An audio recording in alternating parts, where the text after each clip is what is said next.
Anniversary তো চলে গেছে অনেক দিন আগে, বাট এই ভিডিওটাই তোমাদের সাথে শেয়ার করা হয়নি যে রাহুলকে আমি কি দিয়েছি, রাহুলই বা আমাকে কি দিয়েছে।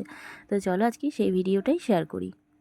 তো এই শার্টটা আমি রাহুলকে দিয়েছি, বাজার কলকাতা থেকে কিনেছিলাম। একটা ভালো দিন আসছে সেদিনকেই পরতে বলেছি। আর এই পারফিউমটা আর এই কুর্তিটা আমি নিজেকে গিফট করেছি, খুব সফট। আর রাহুল আমাকে এবার কি দিয়েছে চলো সেটাই শেয়ার করি। তো রাহুলের কাছ থেকে আমার ডিমান্ড ছিল এই জিমিচু শাড়িটা, যেটা আমার অনেক দিন ধরে কেনার ইচ্ছে ছিল। কালারটা একটু ডিফারেন্স কিনেছি, তো কেমন হয়েছে অবশ্যই জানিও। আর যেটা আমি সারপ্রাইজ পেয়েছি সেটা হচ্ছে এই গিফটটা, এখন যেটা আমি ওপেন করছি। আর আমার নাকে যে রিংটা দেখতে পাচ্ছ সেটাও আমাকে রাহুল দিয়েছে। তো আমি পরে ফেলেছিলাম অনেক দিন আগেই, কারণ আমার নাকের যে রিংটা ছিল সেটা হারিয়ে ফেলেছিলাম। তো সেই জন্য আগেই আমাকে কিনে দিয়েছিল 1 সপ্তাহ আগে। তো আমি পরে ফেলেছি। আর এই শোপিসটা আমার কাছে সবথেকে বেশি সুন্দর লেগেছে, তোমাদের কাছে কেমন লেগেছে জানিও।